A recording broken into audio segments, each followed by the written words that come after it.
Hello दोस्तों, नमस्कार। Welcome to my YouTube channel. दोस्तों, आज हम डिस्कस करने वाले हैं NSDL national security depository limited के क्वार्टर 2 के रिजल्ट डिक्लेयर हो गए हैं और वो रिजल्ट कैसे रहे अभी हम डिस्कस करने वाले हैं।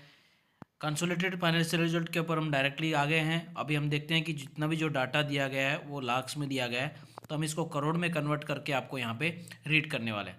सबसे पहले मैं आपको बताने वाला हूँ कि जो टोटल इनकम आपको देखने को मिल रही होगी क्वार्टर 1 और क्वार्टर 2 और लास्ट ईयर का जो क्वार्टर 2 था उसके अंदर आपको यहाँ टोटल इनकम देखने को मिल रही होगी। इस क्वार्टर के अंदर 432 करोड़, पिछला जो क्वार्टर था उसके अंदर 346 करोड़ और उससे जो लास्ट ईयर का जो क्वार्टर था उसके अंदर 385 करोड़ आपको यहाँ पे टोटल इनकम दिखाई दी।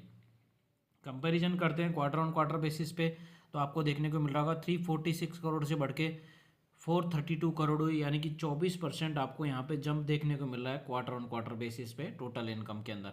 इसी प्रकार अगर हम net year on year basis पे कंपैरिजन करते हैं तो टोटल इनकम में 385 करोड़ से बढ़ के 432 करोड़ हुआ, यानी कि यहाँ पे भी 12% के आसपास जंप देखने को मिला है। यानी कि क्वार्टर ऑन क्वार्टर बेसिस और ईयर ऑन ईयर बेसिस दोनों में आपको यहाँ पे रिजल्ट टोटल इनकम के अंदर ग्रोथ देखने को मिली है। इसी प्रकार अगर हम एक्सपेंस की बात करते हैं तो आपको यहाँ देखने को मिल रहा होगा टोटल एक्सपेंस इस क्वार्टर के अंदर 284 करोड़ का रहा।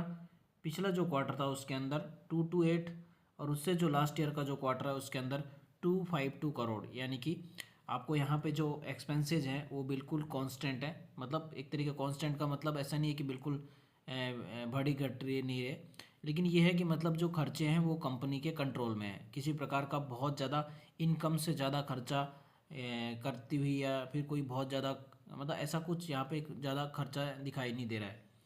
प्रॉफिट बिफोर टैक्स की बात करते हैं तो इस क्वार्टर में आपको देखने को मिल रहा होगा 146 करोड़ का प्रॉफिट बिफोर टैक्स हुआ। पिछले क्वार्टर के अंदर 118 करोड़ और उससे जो लास्ट ईयर का जो क्वार्टर है उसके अंदर 133 करोड़ का आपको यहाँ पे प्रॉफिट बिफोर देखना पड़ा टैक्स। नेट प्रॉफिट की बात करते हैं। नेट प्रॉफिट इजगल टू क्या?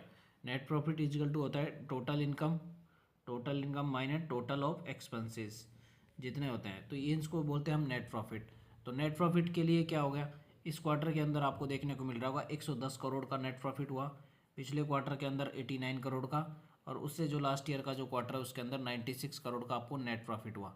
तो अगर हम क्वार्टर ऑन क्वार्टर बेसिस पे कंपैरिजन करते हैं तो 90 करोड़ से बढ़ के कितना हुआ 110 करोड़, यानी कि 22% का आपको जंप देखने को मिला है क्वार्टर ऑन क्वार्टर बेसिस पे नेट प्रॉफिट के अंदर। इसी प्रकार ईयर ऑन ईयर बेसिस पे कंपैरिजन करते हैं तो 96 करोड़ से बढ़ के कितना हो गया 110 करोड़ हुआ, यानी कि यहाँ पे आपको 14% की आपको जंप देखने को मिला है quarter year on year basis पे।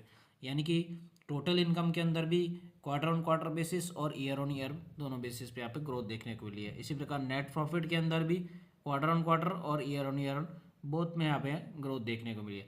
अगर ईपीएस की बात करते हैं आपको देखने को मिल रहा होगा इस क्वार्टर के अंदर 5.52, पिछला जो क्वार्टर था उसके अंदर में 4.848 और उससे जो लास्ट ईयर का जो क्वार्टर है उसके अंदर 4.81।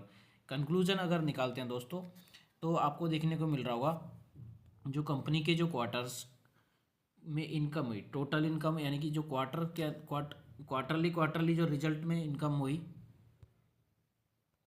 कंक्लूजन में दोस्तों ये है कि मतलब क्वार्टर ऑन क्वार्टर बेसिस पे इनकम के अंदर भी ग्रोथ देखने को मिली है और ईयर ऑन ईयर बेसिस पे भी इनकम के अंदर ग्रोथ देखने को मिली है।